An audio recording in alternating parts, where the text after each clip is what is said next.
Hey, what's up guys? This is Johan, and on this video we'll be talking about ways to save on in this hobby and doing things on a budget. And we're gonna be using the 20-gallon nano and the 10-gallon nano as well, and a few things on the 75-gallon and even the quarantine system to save money where we can in this hobby.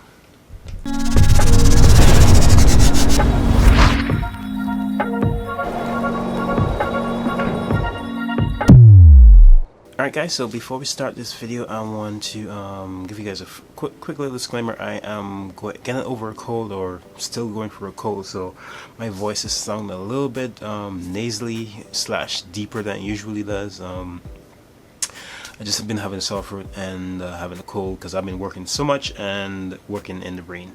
I work for AT&T and I'm a wire technician, hang cables for the rain.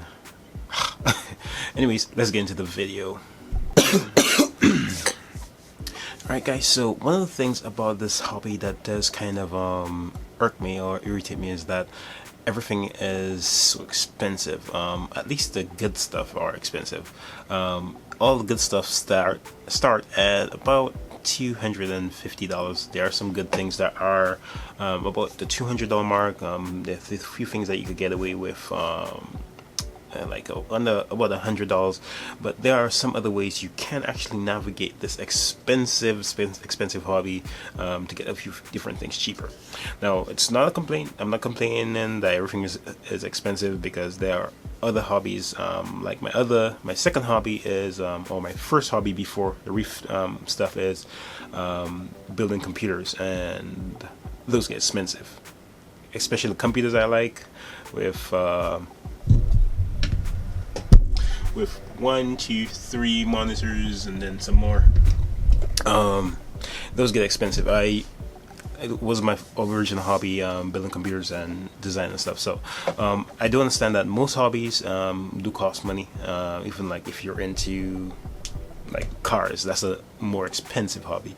But this video is just going to go over ways to kind of save and in any ways you can. I'm gonna kind of use these two aquariums right here and a little bit of a 75-gallon to go over what I did to at least be it as cheap, but not with cheap equipment, just save money wherever I can.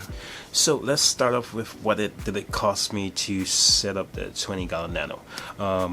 I am running this as a 20-gallon. I think it's extra high by the company Deep Blue, and then it has a black box, Chinese black box LED that I run only on blues.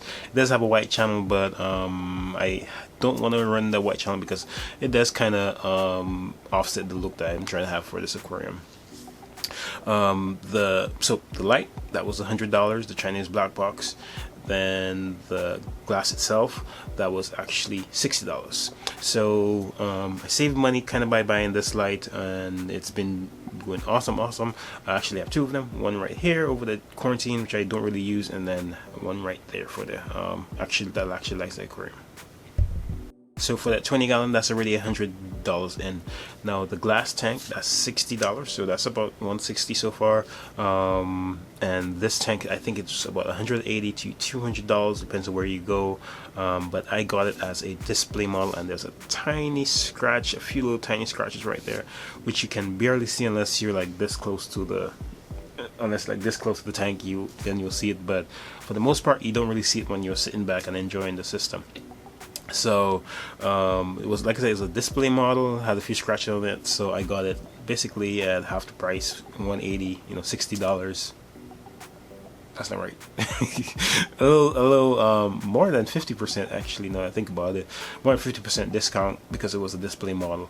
But that's another way you could save on your aquarium hobby. For example, if you could buy stuff on Craigslist during like midsummer or late summer, when people are starting to get out of the hobby because they don't have enough time, they're out working, they're doing other things like vacation or whatever, and they don't really have time to cover the hobby. Cold again.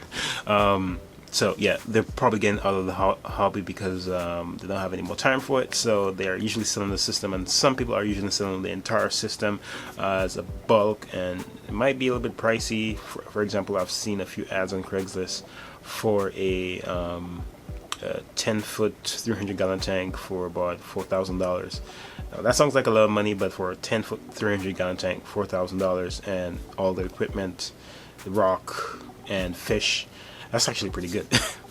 Now I don't have $4,000 laying around that I could just go out and buy a 300-gallon tank that my wife wouldn't kill me for.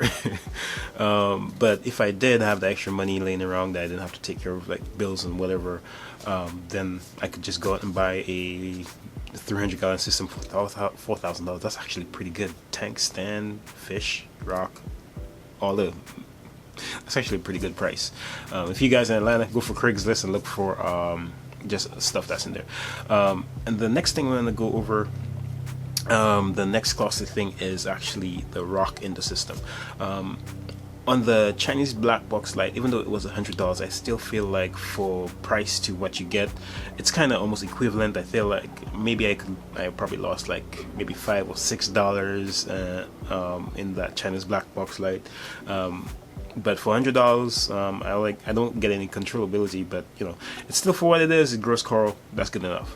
But on the rock side, I have the main arch that's right there.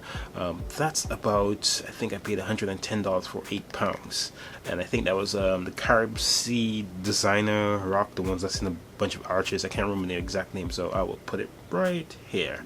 Yeah, so that is, I feel like, was where I put a lot of money into the system where I shouldn't have, but I wanted the type of look, and that was the only rock at the time that could have done that.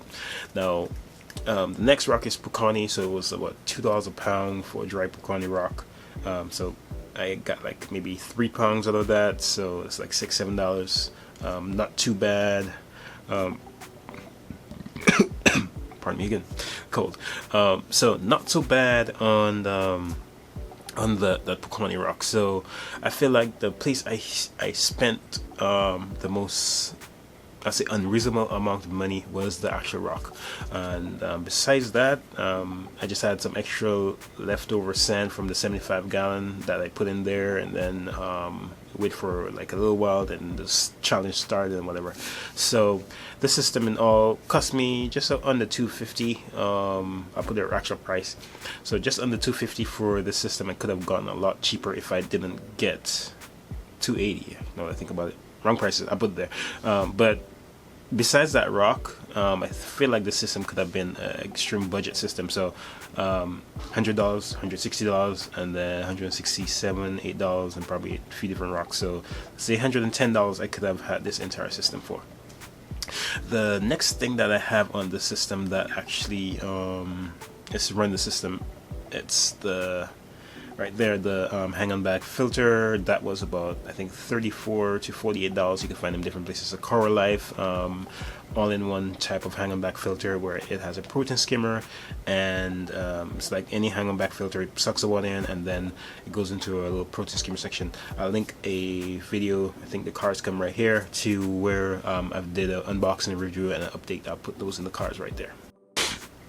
Alright, so that pretty much goes over that setup. So besides that expensive rock, this is like and then two other things. I have 2 other power heads I forgot back there. One is one of those Rio 60, I think 60 pumps. I think that cost me like maybe $50, and then I have 2 of them, so about $100. So, and that's just for water movement. I probably could have gotten around with just one of those reels, but I wanted 2 just for the way that the pump is angled, or the tank is angled. So let's say about $200, give or take, for this entire system without that main arch rock. And that rock I could have probably gotten away with making it myself. So actually, one second, let me show you what I mean. So like I was saying, I could have gone away with the rock by making it myself. So this is one of the rocks from the 75-gallon, and you can see there is a little bit of a cave right there, and that's a straight seafer, so you could kind of, yeah, right there. So this, I made this from sand, some big, what you call those rocks, gravel rocks that you make from cement, sand, cement, the pre-made cement with the rocks in there, and then some rock salts, and you just let you mix it, you let it dry in some sand, and then after that you let it soak in some water for about 2 months, I think, to get the pH down, because the cement, concrete.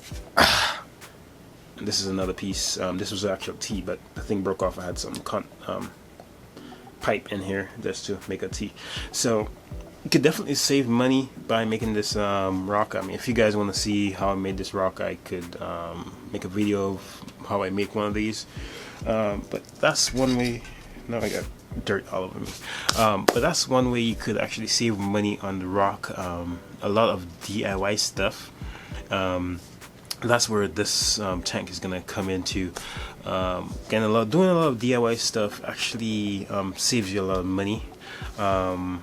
Even the stand on this one, it's DIY. Just one simple stand, 4 2x4s vertically, and then couple 2x4s for the base, and then for the second base at the bottom to just hold everything together, and then some cheap thin plywood. Stand probably cost me maybe $10 to make. 2x4s like maybe $3 by Home Depot, and then one thin sheets of plywood's probably less than that. So I say 10, but I'm being a little bit generous, so it probably cost me like maybe 5 or I'll say $7 or $8, but let's say $10 to make a stand. So $110 besides that rock right there. That's pretty good for a system that actually looks like this and is doing its own thing. Even the 75-gallon tank that I have upstairs, I got that secondhand, and that was $75, so $1 per gallon. Now speaking about $1 per gallon, let's go to the 10-gallon nano and go with the $1 per gallon sale that Petco has. So for most of the aquariums, it's more like a 50% discount or $1 per gallon type. They call it $1 per gallon, but some tanks like the 75-gallon and the 20 gallons are not exactly $1 per gallon. It's like a 50% off type deal. But the 10 gallons are, I think, come up to $1. So $10 for these. I actually have 1, 2, 3, 4. I have 4 for the quarantine system. You could just see one right there. So I have get some by the Petco for the $1 per gallon sale, and that could start you up with that. Then the light on here cost me so to make a quick calculations, the light about there is actually a DIY light. I got I think it was a DVR from a thrift store. Cut it out, make it look like a Radeon. I put a video to that, how I made it up there. And some DIY lights that I made, and I broke down a Power 38. So in total that light cost me about $60-$70. Now you could in fact actually buy one of those lights. Put the name and then a link to him in the description to what it is. It's like one of those cheaper lights that's about $61 in different places, and that one actually does grow coral. I think Mogi from Inappropriate Reefer has one on his 10-gallon budget system. So far $60, $10, that's $70 for this 10-gallon nano. And then the rock was actually free. My LFS was actually throwing it out, and he was like, it's just simple base rock. It's really solid and really thick. There's nothing you could really do with it. And I was like, I'll take it. So I took it, I let it stay out in some fresh water for a few days to kill off anything that was in that system. From the LFS system, and then I basically let it dry, and then I made a little aquascape with it. I'll put a link to that as well here and in the description, where I basically did the aquascape for that system, and it turned out pretty good, and I think I really like it. So let's see, 60, 10, so about $70, let's say $80 per se, and then another $5 on the really cheap sand. It's just dry sand I got from Pepco, so 2 bags, so $10, so about $100 for this entire system. So this system is $100, same price as just one light. So that really where I really saved a lot of money on a small system, and it's doing really well. Only other cost I did have is the canister filter that I use. I think you could get them for about $60. I had that for about 4.5 years, ever since I got in the hobby. Well, it's 5 years now, so 5 years I've had it ever since I got in the hobby. Because originally when I got it, I was going freshwater, and then they were like, you can't use canister filters on a saltwater tank because it's a nitrate factory. That's when forums were big in the day, and people still say that they're nitrate factories, but if you don't clean them out, yeah, they're gonna be a nitrate factory. So I run it on a canister filter, and that's it. I don't have any other power heads in there. I used to have a high door little power head, but I took that off, so it's just canister filter and, oh yeah, my DIY Voss waterable protein skimmer and air pump. So air pump is probably, I think, $10, and then and then the Voss water bottles, $3 a bottle. I got two big ones, small one, if you just want to nitpick and throw the little different prices in there. But that's a DIY project, and then the lights are DIY project. So DIY light, DIY protein skimmer, save some money there.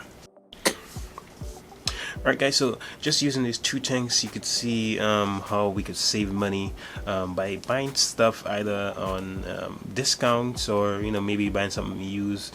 We could save some money. A display model, $60 instead of $180, and this is about $40, but $10 because it's on dollar per gallon sale.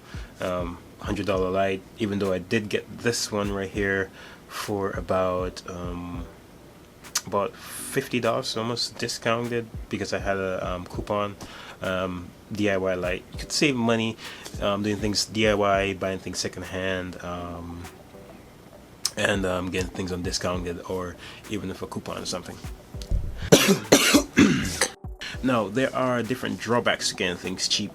For example, this $100 light works just fine, but I have heard of people saying that they have get it caught on fire, and that may not happen in your case, but at the same time something might break and you don't have a warranty. So getting things a little bit more pricey that has a little bit of warranty behind it, where you could, if something breaks, you could send it to the manufacturer. They'll send you something brand new, or send you a whole replacement, or fix it for you for free.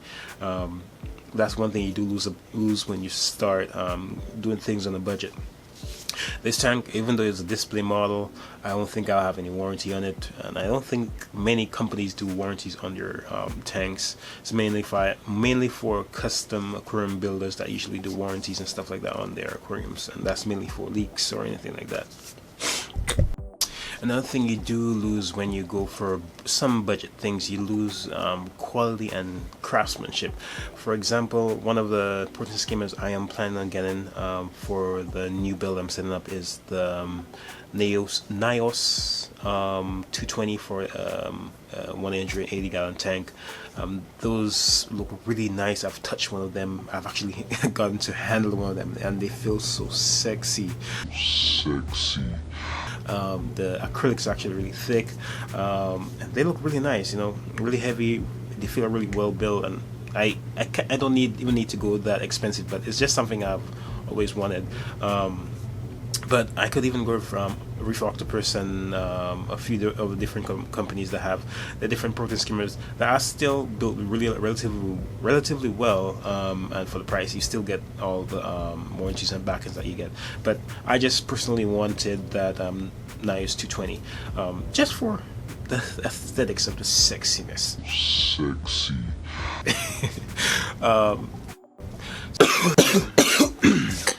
Alright guys, so that's kind of where you lose out on the entire, when you start budget building, you start losing warranties and you start losing on some craftsmanship. Even though there are some equipments that you can buy, even though cheap, they are really built really well, but those are few and far apart. Like I said in the beginning, most of the good stuff actually starts at about 250 and up. There are a few things that are about 150 to that $300 mark. That's right where you want it to be, and it has actually well built quality. So there are a few companies that are cheap, and cheap as in price, not build quality, that kind of allow you to save money, like Jibo or Jibao. Some of their pumps are really built really good quality material. I've been running 2 of those on the, just using them as mixing containers, but when I had the 75-gallon, those were really 2 really sturdy pumps. As far as the actual pumps that you use to return water, those are really good. I think they made a form of the gyre pump. I've heard those get noisy and a little bit more rattly, and the build quality is not as good. Cold again, sorry. But J-Bow is one of those good companies. It depends on what device you get from them. Even though they are cheap and they are a Chinese company, you still do get a nice budget type of equipment, but you still do lose the warranty service that you have if something breaks, if it catches fire, or something happens to it that's damaged. You gotta go out and basically buy a new one, instead of like if you go to Vertic or something, and you get one of those nice $300 pumps. Ka-ching, $300. I don't know what happened there. My ears just start ringing. I guess this is part of being sick. But anyways, maybe that was the J-Bow assassins because I'm talking about the company.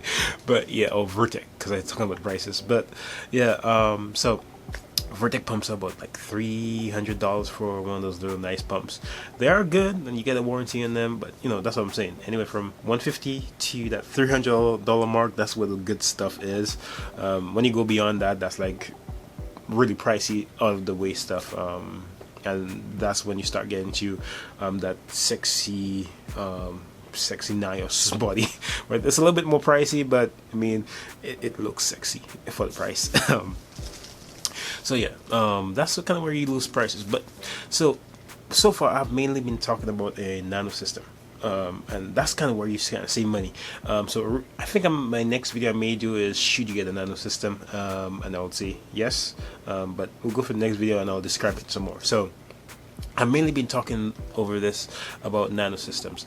Now, if you would think of like the bigger systems, that's when you start looking into should you go budget or should you go expensive. And when you go bigger, I would say that's when you kind of want to start spending your money, because you want to buy something one time and not have to buy it multiple times. So if you buy a cheaper pump and they rust out, maybe the shaft for the impellers is made out of aluminum, or not aluminum, made of steel or stainless steel instead of ceramic or aluminum, and those start to wear out, and then you start having rust and then they break. You have to go out and buy another pump. And then one problem I've noticed with this, like even though it's working really well, is that when the water comes off the hangback filter, it kind of splashes up, and then the outside of that actual light starts to rust. So that is the downside of things that you buy cheaper. On small tanks, it's okay because you know it's in a confined small space. You could easily replace something, change something like that. But when you start getting into the big boy tanks, like even 180 gallon for me it's a big tank, but it's not a big boy tank. I'm talking about big 3, 4, 500 gallon tanks. That's where you want to actually put your money into it, because that's where things break. If something breaks, like a pump that returns water breaks, then that's your entire system dead. For systems like this where I don't have any sumps, nothing like that, they could run just fine. So big boy systems, I think if you go for a big boy system, you want to put your money with that system. So even if you have to save up for 2 years to buy that special pump to return the water, and you know you don't have any problems, then you know, save your money for 2 years, like I am for that sexy nice skimmer. Oh yeah. Alright guys, so that pretty much wraps it up for this video. Different things you could do to save money. Even on a bigger tank, you could probably save money on these lights, probably get like 4 or 5 of them, whilst you try to save up for your the actual, let's say you go for Radions, or you go for Ocean Revives, or whatever you go for. That's a little bit more pricey, but at least you know these will work in the meantime whilst you save up. So let's say $400 instead of $800 for a Radeon Gen 4 Pro 1. Expensive. But I mean, I'm not trying to make this video as far as like putting down the product and the prices. It's just things are expensive, and Now, if I had the money, I'd be buying them. I'll be buying them in the future. It's just I gotta save up for it. So that sexy, nice skimmer that I want, I'm saving up for it. I know I won't get it this year, but I might get it next year or year after next. So I'm saving my pennies here and there. It's probably only like maybe $300-400. So I could probably get it quicker than that. But I'm just saying, if it's gonna take me that long to save up for it, I will. So save up your money wherever you can. If there are things you think you cut corners, like buying stuff secondhand, buying stuff on a discount, something like that. Everybody's looking for a bargain. Even in like the computer stuff that I buy, I'm always looking for a bargain. I don't really buy, let's say, a graphics card. A GTX 280 right now is almost $3,000. I'm not about to buy that. I'll wait 2 years, and then when it's discounted, I'll go ahead and buy that, and then I put a nice system together. I could game, I could edit, I could do everything I need to on that. The oldest, it might be 2 years old system, but the components are cheaper. So and one of the things about this hobby I don't like is that things don't what's the word I'm looking for? Hold on, pause. Okay, so I found the word. I had to think about it. So one of the things I don't like about this hobby is things do not depreciate. The only time you can get them depreciate is like if you can buy from store a display model, if it's about to expire or something like that. But you could more or less catch something that's discontinued. It will be discontinued before you get it discounted. So like the Radeon Gen Pro ones, the first Radeons, you can't really find those anywhere in the market. You could probably find one of those used, but even if you can't really find them from the Radeons, you can't really find those at a discounted price. They basically discontinue it, and it's the company's there to make money. Not saying anything bad about the company, but that's one of the things I don't like about this hobby. Not a lot of things depreciate. Everything basically remains the same price for the entirety of the life of that product. Even though there might be a new product that comes out of the same line, it's most of the time it's still expensive. But that's just my little rant / quirk. Nothing too big. The money is there.